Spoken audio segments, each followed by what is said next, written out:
네, 안녕하세요.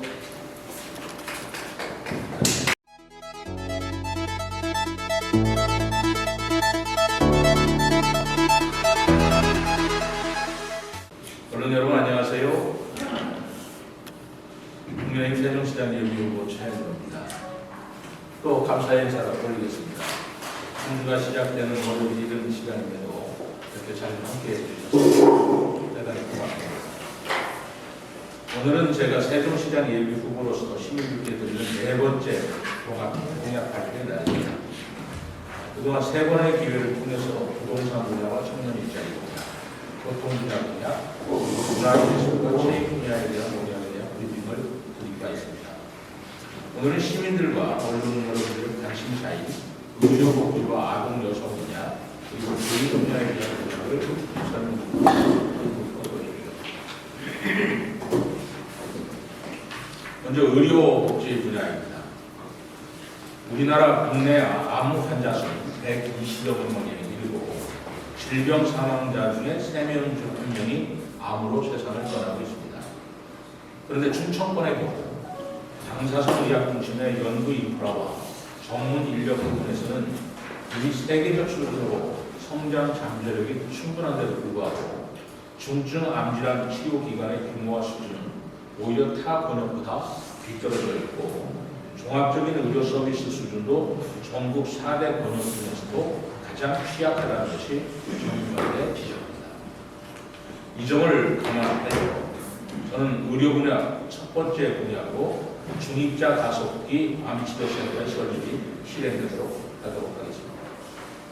21세기 꿈의 암치료기로 불리는 이 시설은 전 세계적으로 13기만 운영 중이고 우리나라에는 수도권인 서울과 영남권인 부산에 각각 1기씩 2기가 건립 중에 있습니다. 이 시설이 꿈의 암치료기라고 불리는 이유는 기존의 방사선 치료와는 달리 종양 주위 정상 조직에 피해를 주지 않고 좋은 치료 효과를 나타내는 최첨단 의료 시스템이기 때문입니다. 아직 국내에 기동되는 시설이 없어서 국내 암 환자들이 독일, 일본 등으로 원정 치료를 받기도 하지만 엄청난 치료비와 장거리 이동으로 큰 고통을 받고 있습니다. 다음 두 번째로 어린이 야간 응급 진료 시스템을 구축하겠습니다.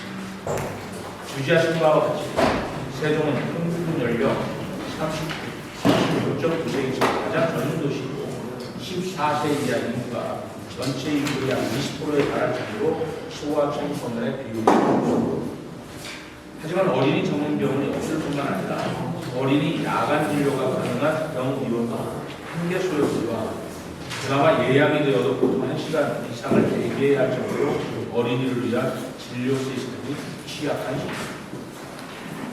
이춘시장은 지난 2018년 아동친화도시 조성 공약 중 하나로 어린이 전문 병원을 2024년 말까지 착공한다는 청사진을 내놓은 바 있었습니다. 하지만 그 후 가천대학교 산학협력단의 연구 용역을 의뢰해서 종합적으로 검토한 결과 경제성 부족으로 사실상 포기 상태입니다. 그 대안으로 충남대 세종병원의 소아기능과 범위를 확대한 것을 추진한다고 하더라도 그 시기를 예측하기가 어렵습니다. 동연구 보고서상 2027년경에 검토할 수 있다는 전제가 있지만 이것을 믿고 추진을 장담할 수도 없기 때문입니다. 실제로 서울대 어린이병원, 양산, 부산대 어린이병원 등 어린이병원 대부분이 적자 상태이고 병상수가 많을수록 그 적자 규모가 커지고 세종시가 어린이병원을 설립 운영 시에는 연 111억 원의 적자가 발생한다는 것이 그 보고서의 충격적인 내용이었습니다. 수천억의 빚을 안고 있는 세종시가 이러한 적자를 어떻게 감당할 수 있겠습니까? 이러한 현실을 감안해서 첫 단계는 어린 환자들의 야간 진료를 대신하는 시간을 주고 의료적 골든타임을 지켜줄 수 있도록 번역별 어린이 야간 응급 진료 시스템을 구축하겠습니다. 그래서 어린이 병원 사업을 발전, 이 어린이가 결과가 좋다면 다음 단계로는 소아 청소년과 개통의 클리닉을 상용으로 입주시켜서 상호접진과 입원실을 운영할 수 있는 그룹 진료 센터를 구축하겠습니다. 테마파크 형식으로 키즈랜드와 함께 어린이 진료 센터를 구축한다면 어느 정도 수익성을 보여줄 수 있을 것으로 봐서 사실상 시행이 무산된 공동 예술인마을 후보지 등의 활용 방안과 거기에서 검토가 가능할 것으로 저는 보고 있습니다. 제가 그동안 병원장을 비롯한 많은 전문가와 자문과 의견을 청취하고 검토했습니다만 결론적으로 지금 제가 설명드린 어린이 약간 응급진료 시스템 구축이 수천억의 빚을 안고 있는 세종시가 할 수 있는 최선의 대안이 아닌가 합니다. 다음 세 번째 공약으로 가가호호 어르신 방문 진료 서비스. 농촌 거주 어르신들이 대부분 고인성 질환으로 고통받고 있습니다. 질환의 종류도 대체도 비슷해서 고혈압, 당뇨, 관절염 이분들이 치료와 처방전을 받기 위해서 월 2회 정도 병의원을 방문하게 되는데 약 2분 정도의 의사 면담을 위해서 거의 반나절을 소비하고 있습니다. 다리가 불편하시기 때문에 고통도 크시고 시간도 많이 걸리시는 것이죠. 저는 이전에 처관에서 병의원으로부터 멀리 떨어져 있는 면지역 쪽 거동이 불편한 노인들을 대상으로 의료진이 방문하여 진찰 처방전을 발급 또는 투약을 실시하는 방문 진료 서비스를 시행합니다.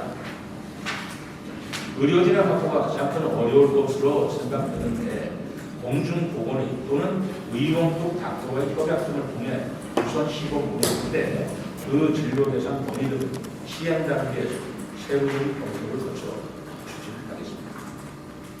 다음 네 번째 공약으로 어르신 건강관리 스마트 시계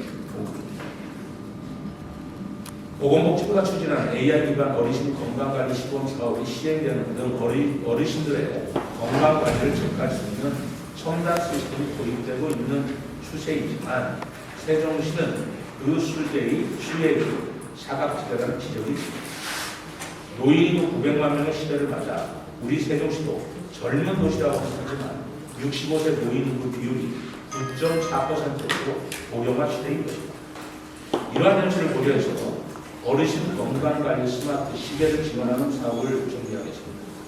이것은 스마트 시계를 어른들이 착용하고 계심으로써 블루투스 기반의 혈당이라든가 혈압이라든가 기타 체온이라든가 건강 측정 기기를 스스로 지원할 수 있고 이것이 스마트폰을 활용한 비대면 건강관리 상담을 시행할 수 있는 그런 시스템입니다. 또 어르신들께서도 스스로 혈당이나 혈압을 측정해 가면서 스스로 건강에 대한 목표를 정하고 건강에 대한 스스로의 목표치를 달성할 수 있도록 지원하는 방식이 되겠습니다. 다음 다섯 번째로 어르신들을 위한 모바일 깜부제도 시행입니다. 세종시는 독거노인이 약 6,500분이나 특히 연동, 전동, 소정, 전용 지역 전체 어르신 중 30%를 상회하고 있습니다. 그런데 우리 사회가 각종 서비스를 디지털로 전환하고 있으나 이에 익숙지 못한 어르신을 위한 배려가 부족한 것이 사실입니다. 이로 인해 어르신들은 속칭 노인세라는 것을 연간 한 180만 원씩 추가 지불을 하고 있다는 보도도 있습니다.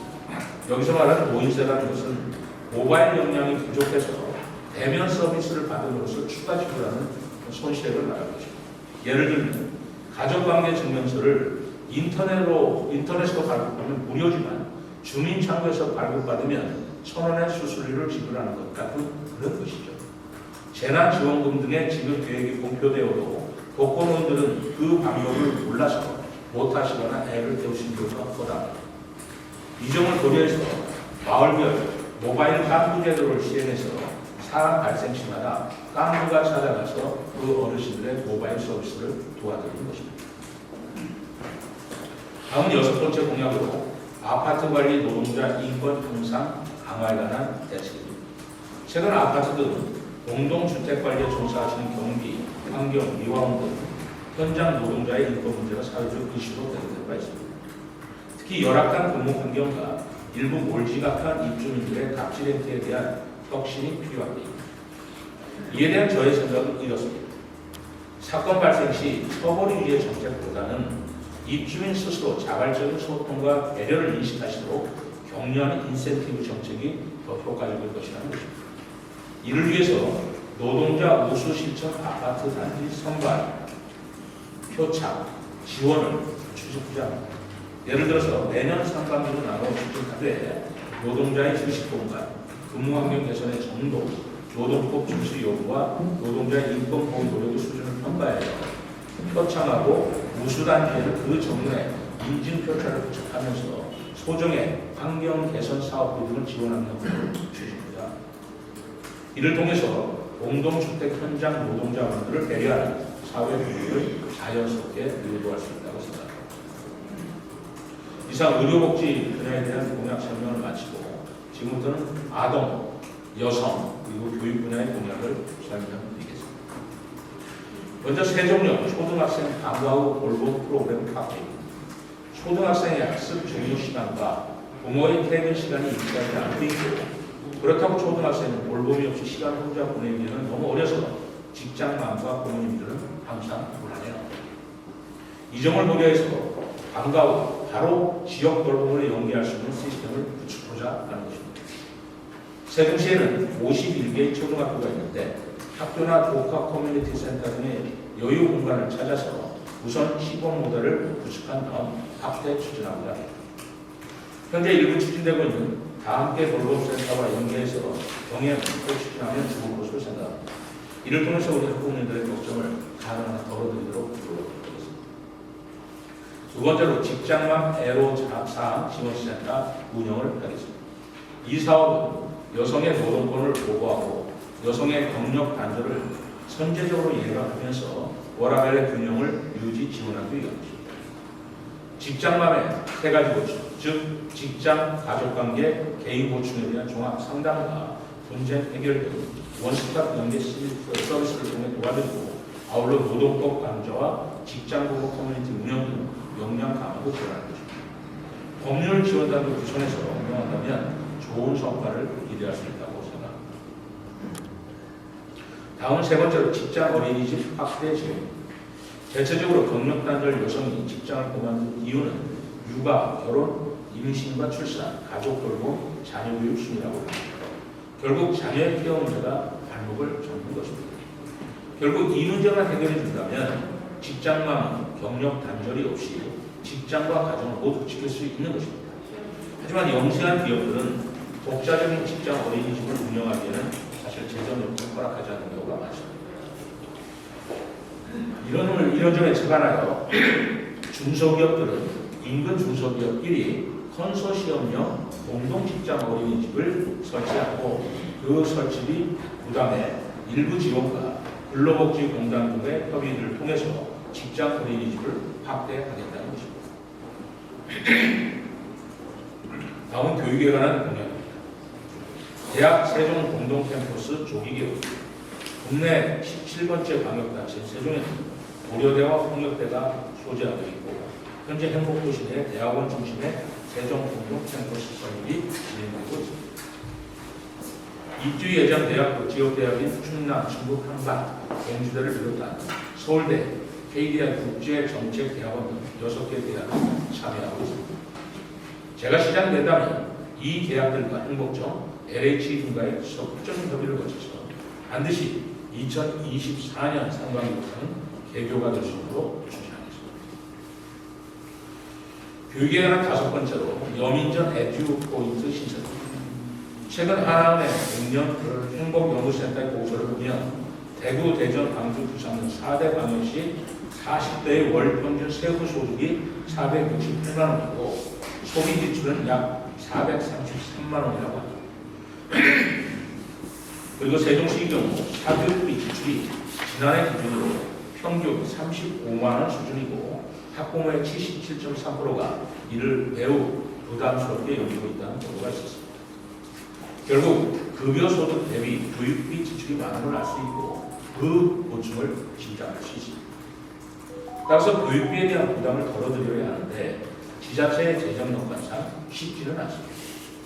국민 내일 배운 카드라는 교육비 지원 정책이 있지만 월 소득 규모나 직업에 따라 제외되는 요건이 까다로워서 수혜 대상자가 많지는 않습니다. 이 점에 착안해서 저는 지역화폐인 여민전에 에듀 포인트를 신설하여 일정 계획의 일정 비율의 캐시백을 통해 간접적인 사교육비 절감과 자기 개발 비용을 보정하고자 합니다. 다시 말씀드려서 여민전을 사용할 때 학원비라든가 사교육비에 쓴다면 캐시백 비율을 10%에서 사교육비에 관한 약 15% 정도로 높여준다면 사교육비 부담이 조금 덜어지지 않을까 하는 그런 생각을 한 것입니다. 다음은 6번째로 초등학교와 드롭존 설치. 초등학생들의 통학을 자가용 또는 전용 버스에 의존하는 비율이 높습니다. 고행 통학로의 안전에 대한 믿음이 없기에 나타나는 현상. 그러다 보니 출근 시간이면 노상 불법 주차로 인해서 교통체증의 원인이 되기도 하고 안전사고의 원인도 되고 있습니다. 이를 개선하기 위해서 학교와 도로에는 드롭존 등 포켓 정차 공간을 마련해서 교통소통과 안전한 등하교를 지원하자 하는 것입니다.